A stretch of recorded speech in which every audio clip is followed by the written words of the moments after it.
Entonces, la idea del modelo estándar de la racionalidad es que nosotros razonemos bajo estos principios, que nuestro razonamiento es lógico, evidentemente si es lógico, entonces es ordenado, tiene una dirección, tiene un sentido, eh, tiene formas, tiene estructuras que se cumplen, que se mantienen, ¿no? Y aquí era lo que les decía, que lo racional se separa de lo sensible, que es similar a la postura de las facultades superiores, abstractas, e inferiores, que son sensitivas. Estas condiciones, estas facultades superiores, es lo que normalmente nosotros asociamos con la capacidad de abstraer la información, de tomar, por ejemplo, un conjunto de datos y encontrar en ellos regularidades abstractas o representaciones de ellos abstractas que nos permitan, pues, manipularlos. Un ejemplo puede ser tomar un problema de física, abstraer su forma en términos de vectores que se representan con estas flechitas, ¿no? Y luego vemos que los vectores tienen forma, a lo mejor no tienen una forma definida, pero hay una regla que me deja moverlos, yo hago triángulos y aplico lo que sé de trigonometría. Entonces, el modelo estándar como que apela mucho a eso, a que lo superior es nuestra capacidad, como ya que tenemos como seres racionales, de abstraer la información, de trabajar con conceptos abstractos, que no necesitan un referente o un marco ahí empírico, no necesitamos tocar para pensar en números. Y entonces las capacidades inferiores serían pues las sensitivas, como oler, porque podemos confundir olores, que son parecidos, a menos que seamos muy hábiles en eso, ¿no? Pero la mayoría de las personas sí podemos confundir olores. O confundir también cosas con la vista, como no sé si seguramente los han visto. En Facebook, esta imagen que tiene muchos puntos, y tiene unas líneas, y entonces cuando ustedes quieren visualizar unos puntos, se ve que se mueve, o no pueden ver unas líneas ahí. Y eso tiene que ver ahí con algunas cosas del cerebro, pero la idea es que nuestra vista no es como que tan buena, y entonces le presta más atención a unas cosas que a otras, y como que no podemos ver muy bien que digamos. Entonces la vista también falla, tenemos ahí como problemas de la vista, o sea, bueno, más bien no son problemas de la vista en el sentido de no ver bien, sino de que de pronto podemos confundir lo que vemos, a eso me refiero, ¿no? Y entonces, así se sigue como con todas estas cosas que nosotros asumimos con lo sensitivo, con lo sensible, lo que podemos tocar, y pues decimos que son inferiores porque no son tan seguras como estas superiores abstractas, porque en lo abstracto, si hay un error humano, ese error sería de razonamiento, pero no sería de facultades, y pues en otro sí tiene que ver mucho con nuestras facultades. Entonces, este sería el modelo estándar de la racionalidad. Y noten también que el modelo estándar de la racionalidad está muy separado ya de las teorías que uno aprende clásicamente en filosofía. Este modelo no es el de Kant, por ejemplo, y tampoco es el de Descartes, porque, para empezar, habría un anacronismo, ¿no? La lógica clásica formal es algo que viene del siglo XIX en adelante. Aunque la probabilidad se venga de mucho más antes, ¿no? Porque esta viene con Gauss, pero de todas formas, pues no es ese, no estoy pensando tampoco en esta racionalidad de Descartes, de la dualidad cuerpo-alma, sino que este modelo estándar es el que se apoya mucho en los experimentos y trabajos de los psicólogos cognitivos de principios del siglo XX, donde a partir del auge de la lógica, sobre todo con su capacidad de describir pues un montón de cosas, sus aplicaciones al lenguaje, al estudio del lenguaje, sus aplicaciones al estudio de las matemáticas, pues parecía una maravilla. Y muchas personas, muchos científicos dijeron, oye, esta cosa es como la panacea del avance en términos de estudios de teorías, y entonces pues vamos a ocuparlo, y parecía muy razonable que la lógica clásica podía normar el razonamiento, podría ser que el razonamiento, esas estructuras estuvieran determinadas por los que nosotros conocemos como las leyes de la lógica. Y entonces, pues, como esto parecía muy razonable, hubo psicólogos que estuvieron decididos a probar que así era. Entonces diseñaron experimentos, basaron sus teorías, les digo, en este tipo de cosas, en esta idea pues de la lógica atrás como fundamento y también la probabilidad clásica. Y pues eso constituyó lo que ahora estoy llamando como modelo estándar de la racionalidad. A eso me refiero con el modelo estándar, pero está escindido del que presenté primero. O sea, el que presenté primero era como todavía más amplio, ¿no? Donde no era exclusivamente humano. Este sí es humano, porque pues los humanos somos los que hacemos lógica. Y bueno, entonces, pues si seguimos en este marco de la lógica, tenemos como algunos tipos de razonamiento, ¿no? Si son de filosofía, ya estudiaron todos deducción, porque los sistemas lógicos, como la lógica proposicional, pues son deductivos, ¿no? Bueno, también podemos hacer inducción, pero depende de la presentación del problema. Pero acá el punto es que, digamos, tenemos la deducción y la inducción, y sabemos que la deducción es de lo general a lo particular. Yo tengo mis causas universales, y a partir de ellas, de esas causas universales, de esos axiomas, yo derivo otras verdades. Esto era muy obvio, por ejemplo, o más sencillo, en modelos lógicos como el de Aristóteles, donde de verdades universales, como por ejemplo, recordarán de los silogismos Bárbara, ¿no? Que eran tres juicios universales, de dos universales afirmativos, un universal afirmativo se infería. Y entonces, ahí la deducción pues era de la verdad de lo general, podemos nosotros deducir verdades pues, que pueden ser también generales o particulares. Y luego está la inducción, que es de una serie de regularidades particulares, yo infiero una regla, una norma o una ley universal, o pretendo por lo menos hacerlo.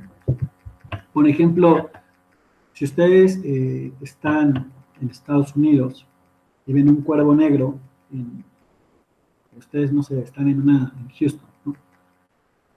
Y no tengo idea de si hay cuervos ahí, pero a lo mejor sí. Entonces ustedes están ahí y ven cuervos negros y ven que todos los cuervos son negros. Y luego ustedes viajan a Nueva York y ven que allá todos los cuervos son negros.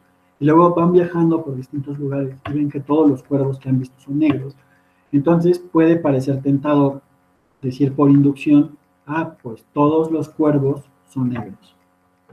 A menos, claro, que encontremos algún cuervo que tenga esta peculiaridad de ser blanco, porque esta hormona que les da el color no está presente en él. Entonces ya nuestro juicio universal sería falso. Pero la idea de la inducción, pues, es esa, hacer inferencias de características particulares a cosas universales. Hay muchas inducciones que son más evidentes, por ejemplo, en matemáticas, como esta idea de que la suma de dos números primos me da un número par. Ese, por ejemplo, es por inducción. Creo que no se ha demostrado, pero bueno, hay más resultados de ese tipo, donde decimos, sí, por inducción llegamos a este resultado a partir de pues, una serie de pruebas particulares.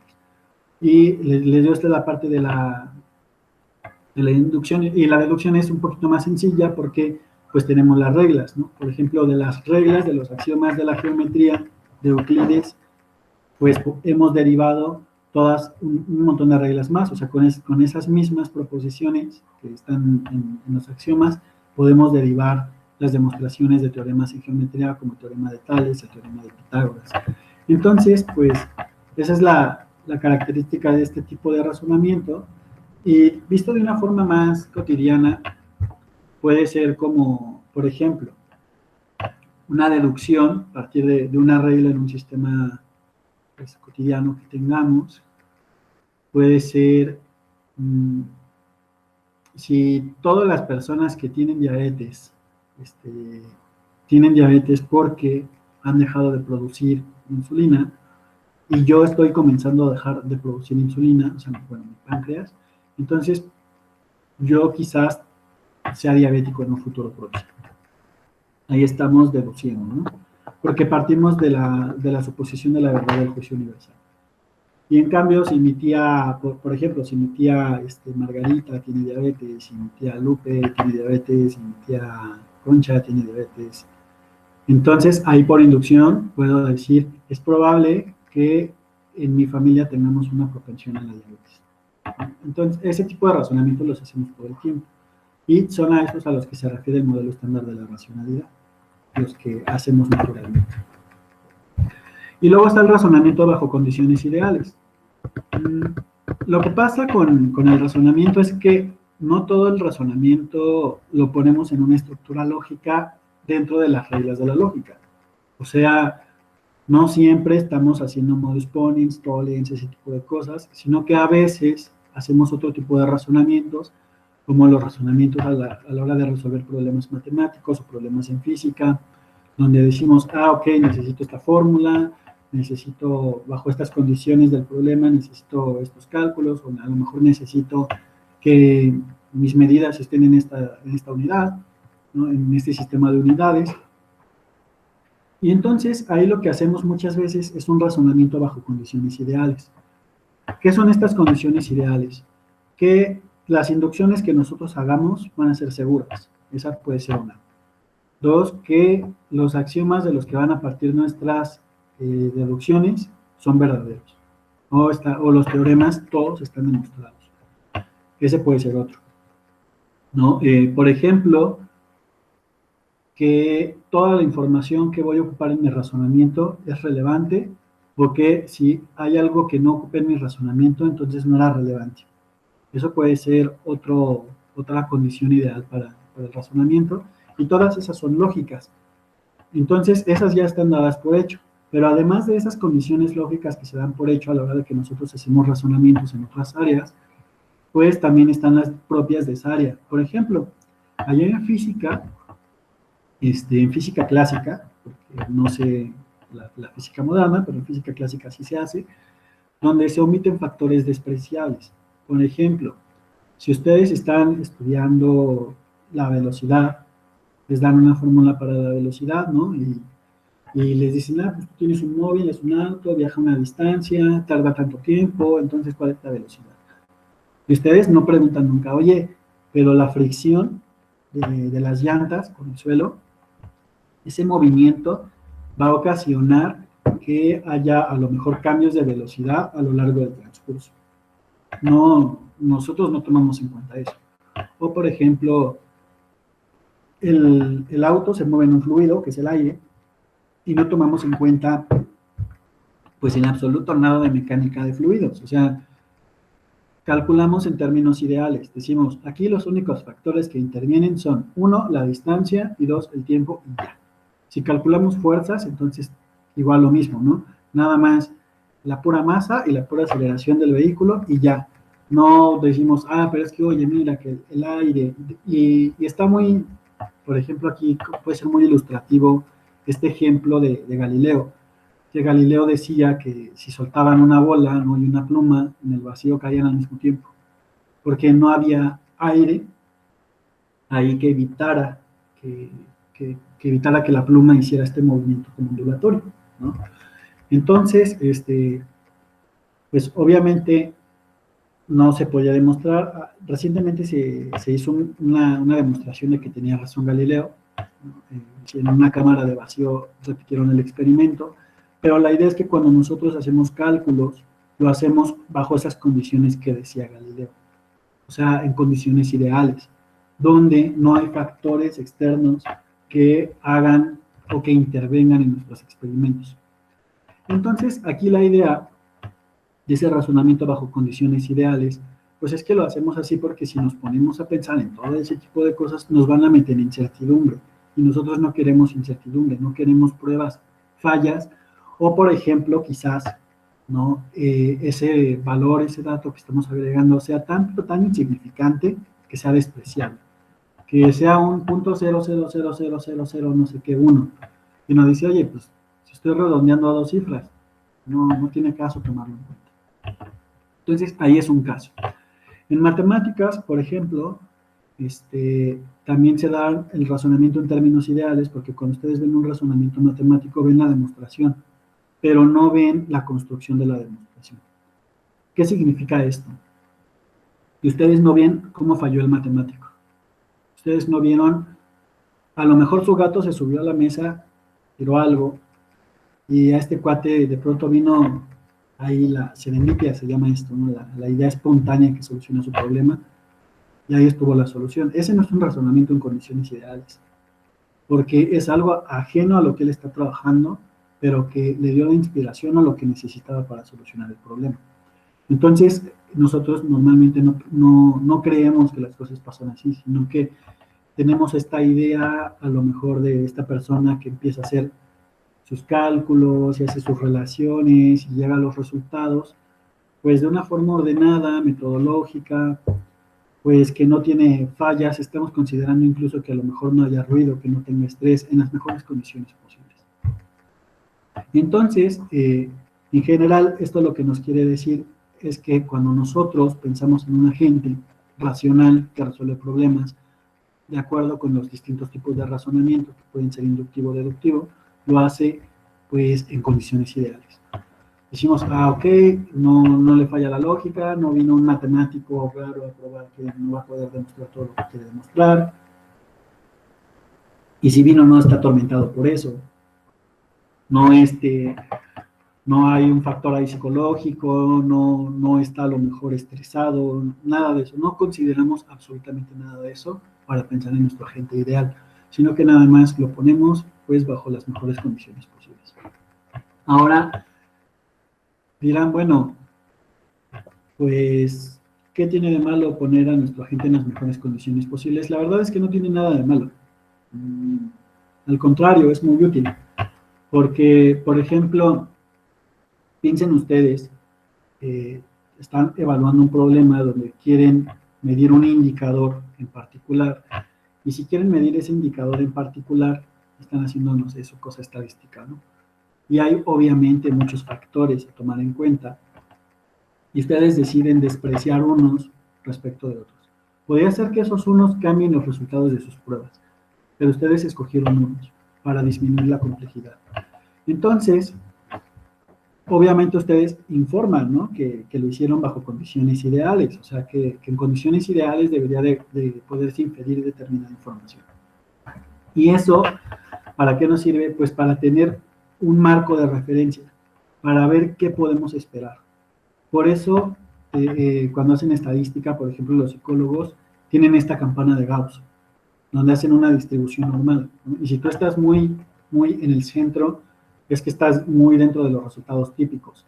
Y si tú estás muy alejado, es que eres un resultado atípico, independientemente del indicador.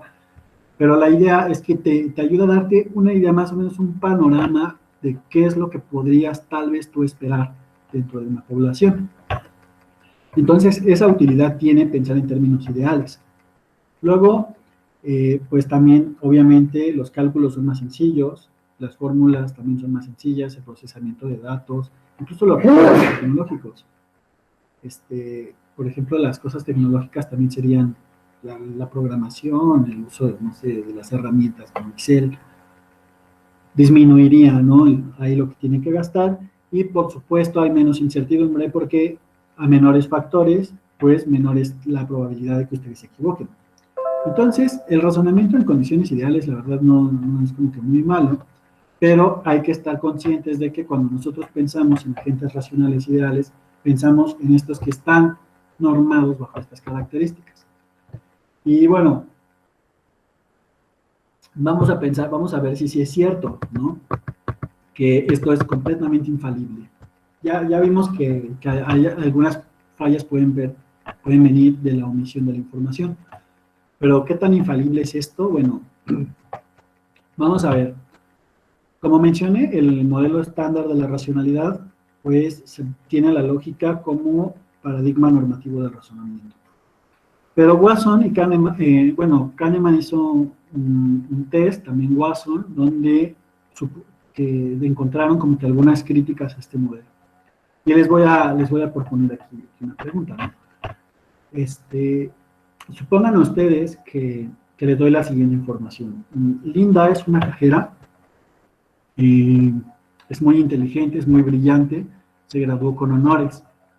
Linda estudió en la Facultad de Filosofía. En esa Facultad de Filosofía, cuando era joven, participó en protestas contra el armamento nuclear. Ahora que saben esto sobre Linda, les pregunto, ¿cuál de las siguientes afirmaciones es más probable? La afirmación A, Linda es cajera de un banco. Afirmación B, Linda es cajera de un banco y es feminista. Afirmación C, Linda es cajera de un banco y es graduada en economía. Un ejemplo, ¿no? ¿Cuál creerían ustedes que es más probable? De esas tres, ¿cuál de las tres es más probable? Más bien, esa sería la pregunta. Si alguien gusta responder, sería interesante. Por lo menos que uno abriera su micrófono y respondiera cuál de las tres cree que es más probable. O sea, la opción A, Linda es cajera de un banco. Opción B, Linda es cajera de un banco y es feminista. Opción C, Linda es cajera de un banco y se graduó en economía. ¿Cuál es la más probable?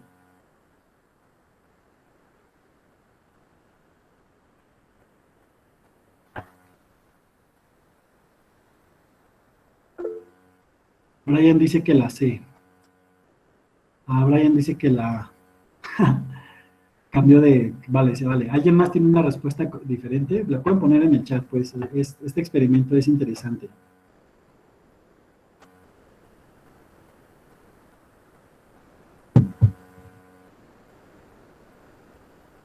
¿No? ¿Nadie más? Bueno. La opción correcta, como dice Brian, es la... Lo más probable es que esta Linda sea nada más cajera del banco. Pero esto es porque la probabilidad de que un objeto ocurra él solo es mayor que la probabilidad de que, perdón, la probabilidad de que un hecho ocurra él solo es mayor o igual que la probabilidad de que dos hechos diferentes ocurran en conjunción. Por eso es que era la A. Pero lo que esto muestra es que la finta puede ser la C a lo mejor, ¿no? Oye, pues si trabaja como cajera en un banco, a lo mejor estudia economía. O la opción B, oye, pero es que ella participó en protestas y estudió en una facultad de filosofía, seguramente es feminista. Este tipo de asociaciones son sesgos que ocurren a la hora a la que nosotros estamos haciendo razonamientos. Entonces, el axioma de la probabilidad clásica está desprendido de toda la información que no es relevante para el problema. La única información relevante para el problema era qué es más frecuente. Y nada más tenemos, pues, tres proposiciones, las cuales relatan un hecho favorable versus dos hechos favorables, ¿no? Que se tienen que dar al mismo tiempo. Entonces, ahí es donde uno falla. Ese es el test de Linda la cajera feminista que hizo Kahneman, donde la mayoría de las personas, incluso personas que habían estudiado y se dedicaban profesionalmente a la estadística, fallaban en ese test y escogían alguna de las descripciones asociando a Linda con, pues, ser feminista o alguna otra cosa, y nadie escogía nunca, o casi nadie escogía nunca, esta onda de que era cajera del banco, aunque fuera lo más probable. Y era lo más probable por este axioma de la probabilidad. Y lo mismo pasa en el test de Watson. El test de Watson es un experimento con unas tarjetas que tienen que voltear para ver si es verdadera una oración condicional. Y obviamente, pues para verlo tendrían que hacer su tabla de verdad y así, ¿no? Y eso se lo aplicaban a lógicos, personas que estudiaban lógica. De hecho, hay un examen de la Olimpiada Internacional de Lógica que organizó la Academia Mexicana de Lógica, donde viene el test de Watson reformulado un poquito, y cuando yo hice ese examen me equivoqué en ese problema. Llevaba ya como unos 5 años, como 3 años o 4 años resolviendo problemas de ese tipo. O sea, problemas de lógica un poquito más complicados. Entonces, uno se equivoca. Y la idea es que se equivoca porque pues, se va con una finta de lo rápido, y en ese caso lo rápido era pues las pruebas que determinaban que era verdad, ¿no? La oración que determinaban que era verdadera, pero no revisé la falsa y por eso me equivocaba. Entonces, ese es como un primer trabajo que cuestiona el modelo estándar de la racionalidad, porque cuando salieron los resultados el mundo dijo, oye, no, espérate, a lo mejor no es cierto que razonamos bajo condiciones ideales, o razonamos bajo los principios de la lógica, que sería lo más ideal. Y obviamente hubo críticas, hay varios artículos que responden a Kahneman criticando la presentación del experimento y diciéndole que si presentan las oraciones en términos de frecuencia, la gente tiende a responder mejor porque resulta ser que nos es más sencillo de decir qué es más frecuente a decir qué es más probable, aunque puedan representar más o menos lo mismo. Luego viene otro trabajo distinto, que es el de Gigerenzer, y él muestra que las estrategias heurísticas pueden ser útiles, a diferencia de Kahneman, que él dice, son sesgos, hay que estudiarlos para tratar de evitarlos lo más posible. Y Gigerenzer no, él agarra y dice, ¿sabes qué? A lo mejor en una etapa muy, muy temprana, muy primitiva del desarrollo del cerebro humano, hubo estímulos que le ayudaron a sobrevivir. Por ejemplo, recientemente vi un artículo que decía que, bueno, primero, no sé si ubican la tripofobia, es esta aversión que se tiene a figuras que tienen, o sea, bueno, objetos que tienen figuritas geométricas con muchas regularidades, normalmente hexágonos, muchos puntos.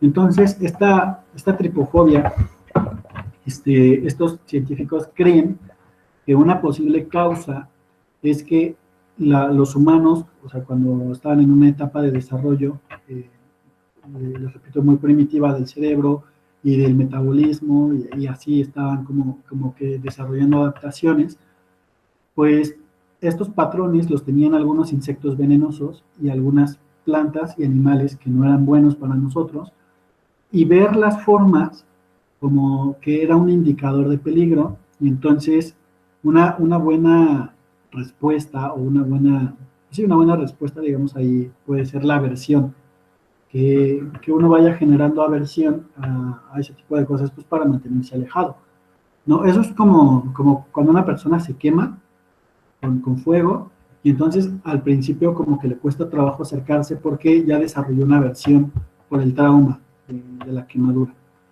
Y entonces la idea es que, digamos, ahí la tripofobia queda como una especie de residuo de quizá, ellos especulan, no sabemos, pues, pero la idea es que podría quedar como una especie de residuo, pues ahí medio evolutivo, de que pues eso es peligroso y por eso hay personas a las que les desagrada, ¿no? La idea de acercarse a figuras con estas cosas.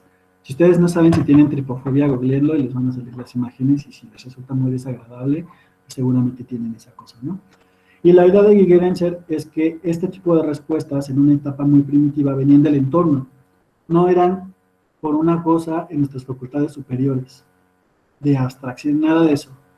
Hubo algo en el entorno que nos hizo tomar decisiones, a veces decisiones rápidas, a veces no era bueno meterse en una cueva oscura, porque puede haber un depredador, y eso, entonces mejor desarrollar aversión a la oscuridad, y por eso uno se siente nervioso cuando está en la oscuridad, quizás. O a lo mejor hubo otras cosas, ¿no? Como otro tipo de estímulos, las respuestas a ciertos ruidos, a lo mejor esta onda de no meterse o no querer meterse en donde hay como mucha hierba, porque podría haber a lo mejor algo ahí peligroso, y uno se siente como que raro cuando está intentando entrar. Entonces, este tipo de respuestas al ambiente, y Gerenzer lo que afirma es que fueron condicionando la forma en la que nosotros razonamos. Entonces, ¿eso qué quiere decir? Que nuestros razonamientos que nosotros hacemos en nuestra vida cotidiana no nada más están determinados por los aspectos lógicos, sino que además de esas cosas abstractas, también tomamos en cuenta nuestro entorno. También tomamos en cuenta qué tanto tiempo tenemos para responder. Por eso es más probable que si ustedes tienen un tiempo indeterminado para resolver un examen, lo hagan mejor a que si tienen un tiempo determinado para hacerlo. Esto defiende él, ¿no? La idea es que, obviamente, Gigerenzer y Kahneman están en tradiciones opuestas y se pelean, y Gigerenzer dice, no, hay que hacer de las heurísticas una serie de estrategias para mejorar nuestro razonamiento y ser más ágiles, y él propone algunos ejemplos de herramientas por asociación, donde uno puede tener un buen éxito en una prueba, como puede ser, si ustedes les preguntan qué ciudad tiene más habitantes, Bucarest o Tokio. Y muy probablemente ustedes digan que Tokio. Y a lo mejor lo van a decir no porque sepan qué población hay en Tokio, sino porque es el nombre de la ciudad que conocen. Y nada más por eso. A lo mejor conocen el nombre de dos ciudades, a lo mejor les digo, ¿qué ciudad tiene más población? ¿Tokio o Shanghái? Y como saben que China tiene mucha gente, probablemente digan China, sin saber cuál es la densidad de población en Shanghái, ¿no? Y así podemos ir pasando, ¿no? Digamos, Ámsterdam, Tokio. Bueno, no sabemos cuál de las dos tiene más población y podemos empezar a hacer juegos de asociación, como cuál de las dos tiene un equipo de fútbol, aeropuertos, cuál sale más seguido en las noticias, ese tipo de cosas pueden darme información y luego si yo tomo las que están asociadas con ciudades grandes, por ejemplo, cuál tiene más parques recreativos o a lo mejor cuál salen más películas, cuál es un destino turístico, ese tipo de cosas podrían intervenir en mi decisión y según yo las aplique, puedo ser más exitoso o menos exitoso. Por esta onda del equipo de fútbol, de tener un equipo de fútbol profesional, de tener una universidad prestigiosa, de tener transporte público determinado, todo ese tipo de cosas me pueden llevar a la respuesta correcta, aunque no tengan que ver con, pues, obviamente no tiene nada que ver el equipo de fútbol con la densidad demográfica de una ciudad, pero como son cosas que asociamos con las ciudades grandes, por eso nos pueden ayudar. Es muy difícil en el caso en el que nosotros no tenemos información en una de las dos ciudades, o en el caso en el que tenemos mucha información en ambas ciudades, pero pues nos puede ayudar, y lo que Genscher defiende es eso, que en buenas condiciones, en condiciones ideales otra vez, pues eso puede ser útil. Entonces vean cómo Kahneman y Genscher de alguna manera, porque Kahneman encuentra fallas, pero él dice hay que evitarlas para volver a nuestro paradigma de racionalidad estándar, y Genscher también hace lo mismo. Genscher dice, bueno, hay que aprovecharlas para mejorar nuestros razonamientos, hay que volver al paradigma. Y bueno, más o menos esta es como una de los resultados e implicaciones que puede tener el trabajo de estos señores, y lo que quería darles a entender con esto es que no nada más, ahora ya no nada más intervienen nuestros factores mentales, sino también cosas que vienen del entorno o de la misma descripción de los problemas. Estas implicaciones que tendría esto es que el razonamiento humano siempre está bajo condiciones de incertidumbre y falibilidad. ¿Por qué? Si seguimos a Kahneman, tenemos sesgos cognitivos que nos van a hacer fallar sí o sí porque no se pueden evitar. Entonces, ya fue.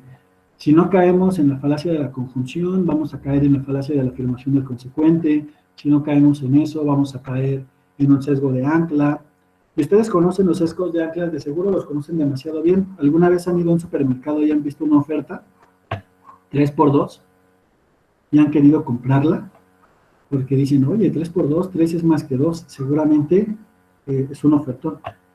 Bueno, ese puede ser un sesgo de ancla, ¿no? O, ¿saben ustedes por qué los descuentos vienen 20% de descuento más 10% adicional? Ese 20% más 10% de descuento adicional es menor que 30% del descuento total, pero nosotros hacemos la cuenta como si fuera 30% total. Ese es un sesgo de ancla. Nos está anclando a un número, que sería el 30%, engañoso, para que no fijemos cuál es digamos, el precio final real, y con eso cometemos un error de razonamiento.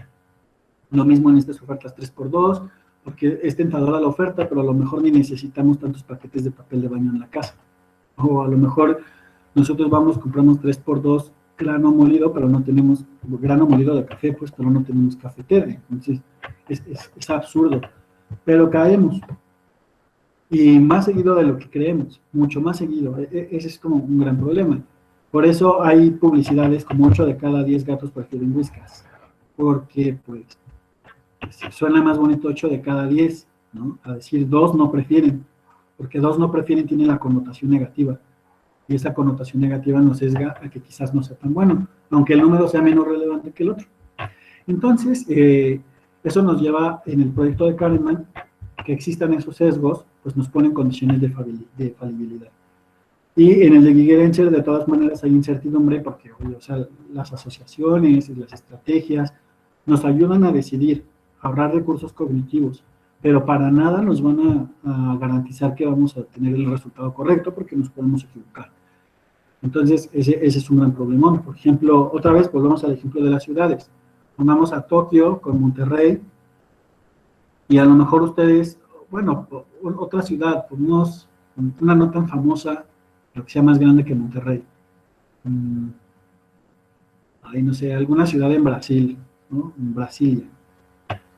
Brasilia me suena a Brasil, no me suena tan poblada, probablemente sí sea más poblada que Brasil, y ahí es donde yo podría cometer un error con esta estrategia de la decisión de las ciudades grandes de Gigerense.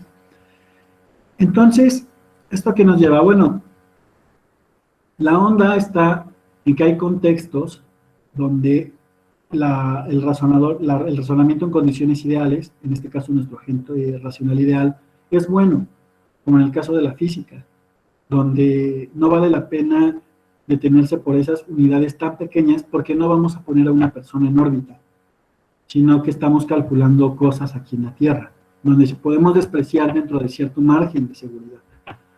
Pero en otras condiciones, como en la vida cotidiana, no existen los razonamientos bajo condiciones ideales y tampoco existen los razonadores ideales.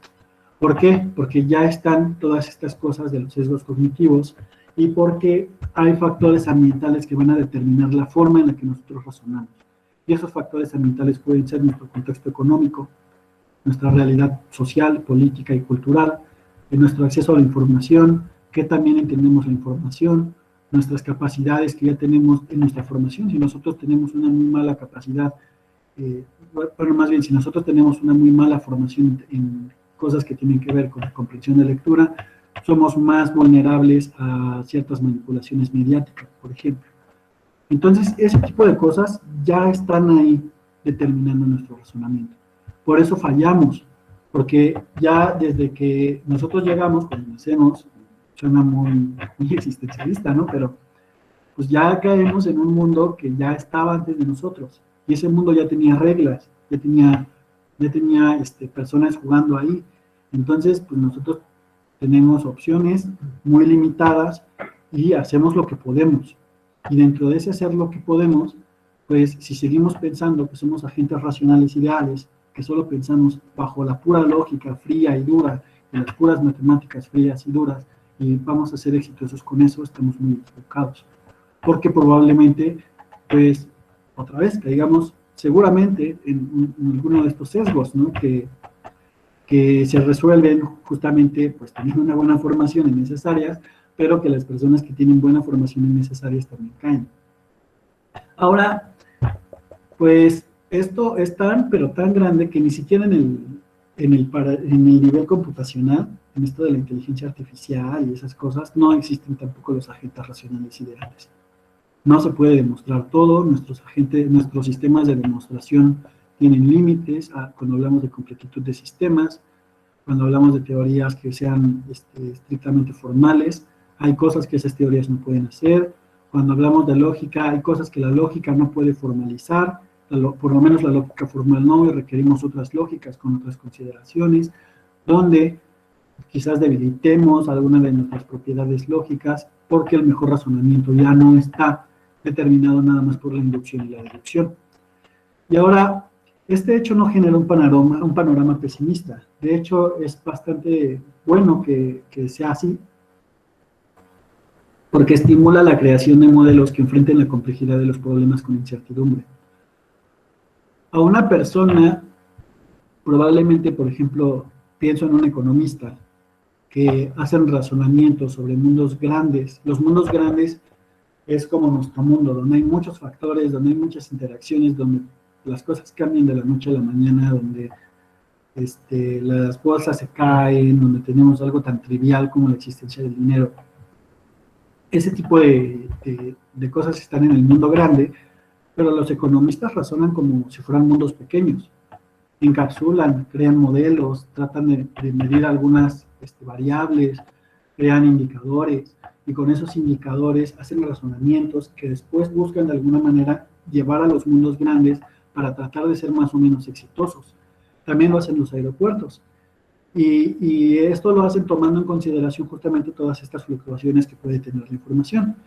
Entonces no es como que tan desalentador, pero sí es bueno saber que existen pues problemas ahí que hay que tratar de superar. Entonces, ¿esto cómo lo hacemos? Pues generando modelos amplios de racionalidad. Un modelo amplio de la racionalidad sería aquel donde lo analítico no es el único marco de referencia. El análisis puro y duro, lógico y matemático no nos basta para resolver los problemas. Necesitamos también hacer cosas como entender por qué las personas que tienen diabetes siguen tomando Coca-Cola. Necesitamos saberlo para poder hacer mejores políticas públicas. Un etiquetado como este que estaba por ahí nuevo no basta. Lo mismo pasa con el cigarro. Con los cigarros les pusieron unas imágenes ahí, ¿no? Para que la gente dejara de fumar. Y yo tenía un amigo fumador que él incluso los coleccionaba. Entonces, quizás no nada más la pura estadística de cuántos cigarros se siguen vendiendo no nos basta, sino necesitamos a lo mejor ayuda de los psicólogos para que pues ellos traten de entender por qué hay ciertas conductas que siguen ahí, ¿no? Y a lo mejor ya hasta lo dijeron, pero como no somos necios y no queremos escucharlos, pues no vamos a ver sus resultados. A lo mejor también necesitamos de los antropólogos o de los historiadores o de los filósofos para, pues, ver no nada más los marcos de nuestros conceptos, sino para ver la naturaleza de nuestros modelos, qué aplicaciones tienen, qué utilidades tienen. Y, por ejemplo, esto es algo en lo que alguien de filosofía puede aportar mucho, porque nosotros estudiamos lógica de una forma muy dura. Bueno, los estamos en alguna tradición, pero si nosotros no somos lógicos súper duros, a lo mejor somos personas que hacemos antropología filosófica, por supuesto que podemos ayudar en esta ampliación de los modelos de racionalidad, porque también ayudamos a comprender cómo es el hombre en sus costumbres y en su forma de ser, y por qué es diferente la forma en la que va a razonar una persona del Estado de México en Ecatepec a una persona de, no sé, de Santa Fe en la Ciudad de México, que, pues, bueno, si no son mexicanos o si no son en la ciudad, pues Ecatepec es como una de las zonas más pobres y con más delincuencia, y aquella es como una zona rica, ¿no? Adinerada. Los razonamientos son diferentes porque los contextos eran diferentes. Entonces, en general, también podemos incluir otros aspectos, por ejemplo, el modo en que la información se presenta. Ya vimos que a lo mejor no somos buenos con probabilidades, pues bueno, vamos a hacerlo entonces en términos de frecuencias. Ya vimos que cierta presentación de las fórmulas matemáticas como que no nos ayuda mucho por los símbolos, vamos a tratar de ocupar más gráficas, más figuras. Ahora hay que considerar el contexto socioeconómico de la gente, de dónde viene, qué educación tiene, si tiene acceso a qué servicios, porque eso nos va a decir también, nos puede decir mucho también sobre la forma en la que esa persona piensa, cómo sigue siendo una gente racional, porque eso no lo haría irracional, por lo menos no dentro del modelo que estoy proponiendo. También hay factores lúdicos, como la experiencia de la gente con el arte y el deporte. Una persona que practica a lo mejor algún instrumento o que juega fútbol, tiene una relación con su deporte y con otras personas que están dentro de ese contexto diferente de la que tiene un académico, por ejemplo, ¿no? El fallo sesgo, también hay que considerar que el fallo sesgo cognitivo puede ser un aspecto inherente del modo en el que consideramos información. O sea que no lo podemos evitar. Ahora, pues la inteligencia también no necesariamente es lógica matemática, hay inteligencia kinestética, que es esta de los deportistas, cómo nos movemos, los que saben bailar, los que son más creativos en términos artísticos, los que son, tienen inteligencia esta que les ayuda a conocerse mejor, ¿no? O los que tienen una mejor inteligencia social. Entonces la inteligencia ya sería un espectro y no nada más estas habilidades lógicas matemáticas, porque solemos decir que los que son buenos en lógica y en matemáticas son los listos, pero no son los únicos, ¿no? Porque pues a lo mejor sí son muy listos y todo, pero no saben relacionar o no saben hablar en público, por ejemplo, o se traban mucho o no saben leer en voz alta, que también son habilidades asociadas a la inteligencia. Entonces, pues eso también hay que considerarlo a la hora de pensar en un panorama más amplio de lo racional, y esto también en racionalidad humana, ¿no? Porque, quién sabe, también, o sea, no sabemos mucho sobre qué es la inteligencia y no sabemos mucho tampoco sobre los animales, entonces es difícil también hablar de ello, pero también suena muy raro tratar de cerrarnos nada más a nuestra concepción de la forma en que vivimos y procesamos información como agentes vivos. Y por último, la abducción tendría que ser otro modelo de razonamiento e inferencia. La abducción es un proceso de inferencia en el cual nosotros ofrecemos una que se llama inferencia a la mejor explicación. Y a mí me gusta mucho, desde que, este no es mi ejemplo, este lo puso otra persona, en un evento la doctora Tocha Liceda, ella es investigadora del Instituto de Investigaciones Filosóficas, es matemática de formación y filósofa también de formación, y ella trabaja estos temas de abducción. Entonces ella, en una conferencia que dio, que se llama La Razón Creativa, pueden buscarla, está publicada en un libro de la Academia Mexicana de Lógica, ella da un ejemplo donde dice, hay una calle que está llena de agua y hay una fila de personas pensando por qué está esa fila de agua, ¿no? Perdón, ese charco de agua. Entonces hay quien dice, así en su imaginación están los cuadritos de diálogo de imaginación, ¿no? Está como que, llovió, o seguramente se rompió un hidrante, otra persona, es que alguien está regando, y resulta ser que la respuesta en esta tira cómica de Mafalda, por cierto, es que había un niño llorando, y había llorado tanto que había hecho un charco de agua. Entonces, esto nos deja mucho la idea de que buscamos la mejor explicación para un fenómeno. En este caso, la mejor explicación de un charco enorme de agua puede ser que efectivamente llovió, pero si no hubo nubes el día anterior, entonces a lo mejor el vecino está tirando agua. Y así, ¿no? Vamos ofreciendo mejores explicaciones digamos, la mejor ventaja de la abducción es que no es monotónica. Que sea monotónica quiere decir que una vez que se ha hecho una inferencia bajo una estructura determinada, no puede cambiar. Si algo cambia la información y eso ya era válido, no va a dejar de ser válido. No importa que la información que se agregue sea contradictoria. Eso pasa en la lógica clásica formal, porque es monotónica. Pero la abducción no. La abducción nos deja cambiar de opinión. Nos deja hacer inferencias que podemos retractar después a la luz de nueva información.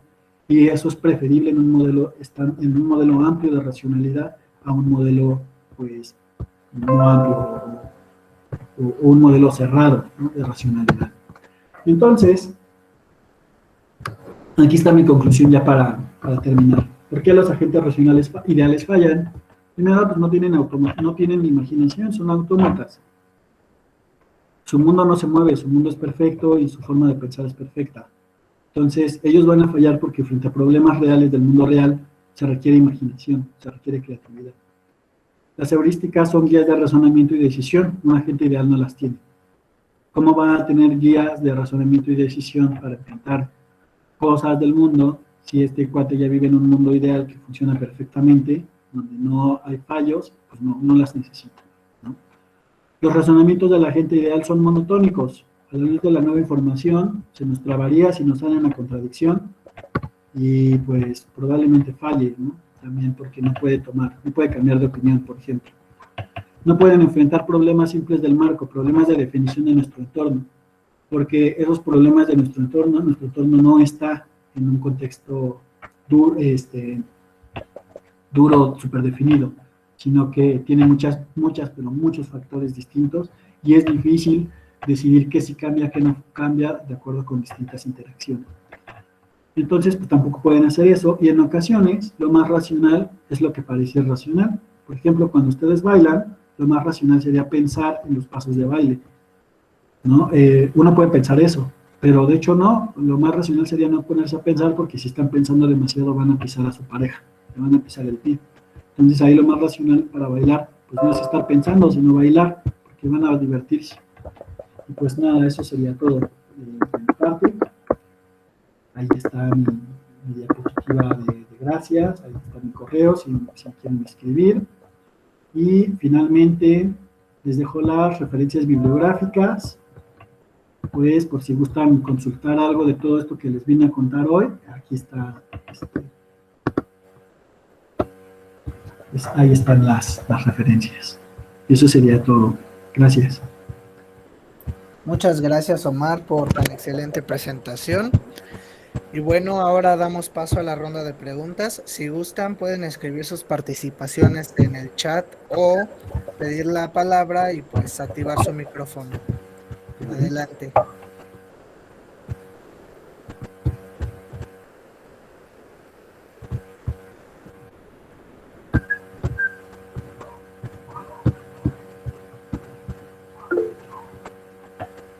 Carlos Donato, adelante, ¿puedes hablar? Buenos días. Una pregunta. Dentro de toda la conversación me recordó mucho al último tema de ayer y también a un libro de Martin Heidegger en el cual se titula ¿Qué es pensar? En esa parte del libro nos dice, hay la crítica principalmente a los filósofos, pero también pareciera que la crítica se puede aplicar a contadores, psicólogos, matemáticos u otras cosas. ¿Eso a qué se refiere Martin Heidegger? De que dice que que el filósofo parece y pareciera que pensara. Sin embargo, hay algo que para él es indiscutible, que pareciera que su forma de pensar del filósofo es es simplemente ir repitiendo lo que ella sabe, como si fuera un cálculo matemático, como si fuera una fórmula de estadística, en fin, es algo por lo que está en las conclusiones, que como si el psicólogo también ya se hubiera hecho una zona de confort, como si se hubiera construido una casita donde solamente fuera monótono y no fuera capaz de pensar. Y también dentro de este pensamiento de Martin Heidegger, ¿crees que por eso, por ejemplo, hoy en día los jóvenes, o la gran mayoría de los jóvenes cuando estamos en bachilleres o en secundaria, cuando nos enseñan aritmética, física u otras cosas, ¿crees que a lo mejor por esta pereza intelectual, por esta falta de razonamiento, por esta falta de entender juicios, crees que por eso no podamos pensar o crees que sea un factor hereditario por la cultura? Ok. Bueno, aquí la crítica de Heidegger es interesante porque Heidegger es un pensador que trata de traer a colación mucho lo vivo, ¿no? Siempre recuerdo mucho que cuando leía Heidegger era mucho como este sentido del Dasein era como muy existencial, como muy enfrentarse al mundo, como tener, pero además ese enfrentamiento con el mundo tiene que ser con curiosidad y con apertura, que el mundo se muestre, que el ser se muestre, ¿no? Y esto ciertamente, bueno, Heidegger lo dice con unas palabras más difíciles y muchísimo más confusas, pero justamente creo que es algo que vale la pena hacer cuando en nuestras prácticas pues, de enseñanza, cuando nosotros enseñamos, pero creo que el principal problema es que, por ejemplo, en la educación básica que nosotros tenemos, nosotros no familiarizamos al alumno con el conocimiento. Es decir, no lo ayudamos a tener resultados y no lo ayudamos a tener curiosidad, sino al contrario, nosotros mismos como docentes, bueno, yo no soy docente de formación básica, ¿no? Pero como docentes matamos la curiosidad del alumno, en términos de física, matemáticas, lo que tú quieras. ¿Por qué? Porque quizás en lugar de ayudarlo a comprender mejor el mundo con esas herramientas que se le están dando, se le está pidiendo que repita mucho, que aprenda por memoria. Entonces memorízate esta fórmula matemática, memorízate la tabla de tal. Cuando aprenden historia no piensan nada, aprenden fechas, ¿no? Y entonces esta onda de las fechas, de estar aprendiendo nada más como una suerte de repetición, nos lleva a la práctica de no pensar y solamente responder, de no tener un ejercicio racional adecuado, de estar tratando de llevar primero la reflexión, el análisis de la información y después la crítica, que sería proponer nuestras propias respuestas. Una alternativa puede ser quizás la enseñanza en el pensamiento crítico. Hay mucho trabajo en ello, es interdisciplinario también. Otra alternativa podría ser llevar la filosofía a los niños, pero no como esta suerte de estar aprendiendo las tradiciones, como lo que aprendemos nosotros en filosofía, pues de llevar un montón de monográficos, de llevar un montón de autores y de llevar, sino el ejercicio de pensar y de tratar de responder las cosas que están en nuestro entorno y tratar de desarrollar cada vez mejores argumentos. Eso quizás pueda ser una alternativa. Y yo creo que gran parte de la pereza también se debe a el proyecto moderno, donde la ciencia y el progreso de la ciencia no nada más mejoran la vida, sino que vuelven a los que participamos, a los que estamos vivos, en agentes pasivos, que era algo de lo que comentaban Brian en la conferencia de ayer. Bueno, lo hacía desde el contexto de la salud. Entonces también esta excesiva confianza en la ciencia como una especie de dogma de fe que nos ha traído a partir de las herramientas, pues nos va alejando también un poco de pensar, pero es porque se repiten un montón de cosas. Entonces, creo que son muchos factores, Carlos, no nada más la idea de que tengamos pereza intelectual, sino pues hay cosas sociales, cosas culturales, la forma en la que nos educan, etcétera, ¿no? Y eso va haciendo que seamos cada vez, pues, que pensemos menos y repitamos más. No sé si eso responde a tu pregunta. Sí, como tú dices, es un tema amplio y es difícil de responder. Ahora sí, como dirían, es una tarea filosófica moderna. Gracias. Gracias a ti. Excelente. Bueno, en el chat hay 2 comentarios, los leo. Gabriel Delgado Toral dice: Omar, ¿eres economista de formación? Y Fabián Reynoso dice: solo agradecerte, Omar, y saludos desde Jujuy, Argentina. Bueno, primero le respondo a Fabián. Gracias, Fabián. Saludos también hasta allá. Qué gusto que nos vean desde muy lejos, ¿no? Y a Gabriel, no tengo formación en economía. Yo estudié licenciatura en filosofía, como ya me presentó Brian, y un tiempo estuve estudiando ingeniería mecánica, pero en algún momento de mi formación no me gustó y tomé la difícil decisión de cambiarme, ya avanzada casi la mitad de la carrera, y me cambié a estudiar desarrollo de software, programación. Y entonces, en este cambio, conocí a muchas personas y esta onda de estudiar mucho me imagino que lo dices, por ejemplo, por Kahneman, que él es psicólogo, pero es famoso porque es un psicólogo que ganó el Nobel de Economía, y Genenzer, que hacen muchos trabajos en economía, ¿no? Y los revisan mucho allá. Yo los conocí porque fui a un evento de lógica como ponente, presentando cosas que no tienen nada que ver con esto, y allá presentó la doctora Karen González, que aquí está su referencia. Ella presentó junto con la doctora Ana Laura Fonseca un artículo y hablaron de este tema de heurística. Y a mí me llamó mucho la atención. Yo dije, no, yo quiero saber de eso.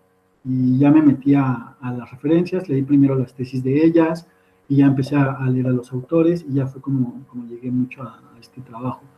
Entonces, es muy recomendable. La verdad, son unas filósofas súper claras, que dan mucha luz a problemas que tienen que ver con lo que yo presenté hoy.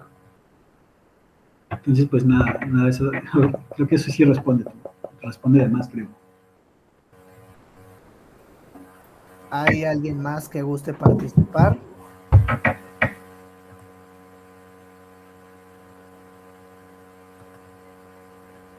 Pueden levantar su mano o dejar la participación en el chat y yo le doy lectura.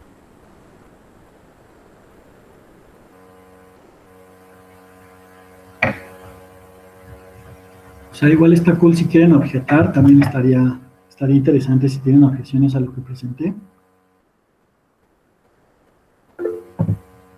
Gabriel Delgado levantó la mano. Adelante, Gabriel. Hola, buenos días, Omar. Buenos días a todos. Muchas gracias por la presentación. Te preguntaba si eres economista porque hay un enfoque de análisis en economía sobre expectativas racionales, que es la continuación, digamos, para muchos, del enfoque neoclásico que critican Kahneman y Tversky y compañía. Entonces, por eso te preguntaba si eras economista, para saber tu punto de vista respecto a ese enfoque desde el punto de vista filosófico.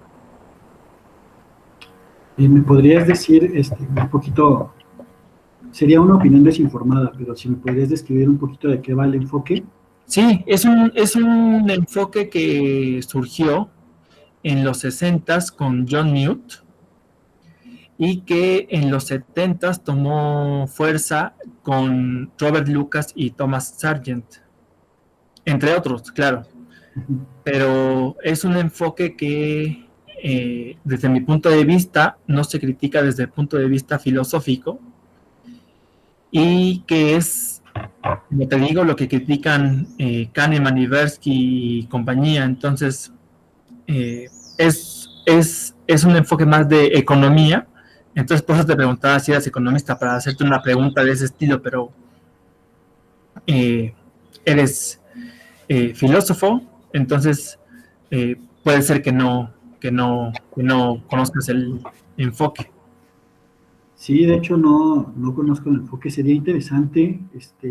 Va a haber aquí una presentación de una economista justamente, que ella va a hablar sobre economía conductual el viernes, y ella también viene estudiando a Kahneman y a Gigerenzer, entonces probablemente ella sí lo tome en cuenta, porque también va a hablar como de cuestiones de racionalidad. Entonces, o sea, igual yo no te puedo responder, pero esta se llama Mariana Millali y ya va a estar el viernes a las 4, creo. Sí, a las 4. Entonces, a lo mejor sea interesante que le dieras una revisada a su presentación. Yo de lo que puedo hablar, quizás, es pues justamente esta idea de lo que vengo a criticar mucho aquí, o la idea de fondo, o más bien lo que dije en muchas palabras, fue que la racionalidad, nuestra idea de racionalidad no es reducible a simplemente procesos lógicos y estadísticos. No es tan simple como eso, y que en el mejor de los casos, cuando nosotros planteemos cosas como agentes racionales en las conductas racionales típicas y cotidianas, el mejor de los casos es esperar aceptar por casualidad, ¿no? Eso es como lo que vine a defender mucho aquí. Eh, entonces, pues no, sí, no te podía responder, pero te digo, Mariana va a estar el viernes, entonces ella seguramente sí tenga alguna respuesta. Vale, muchas gracias, Omar. Muchas gracias por tu presentación. Gracias a ti, Gabriel. Nos queda tiempo para algún par de preguntas más. Objeciones también son bienvenidas.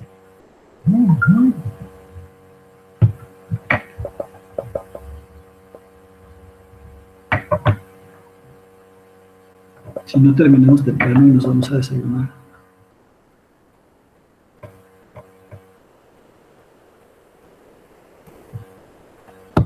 Bueno, pues al parecer no hay más intervenciones, por lo que podemos terminar esta mesa, nuevamente agradeciendo a las personas que asistieron y a Omar por tan excelente presentación.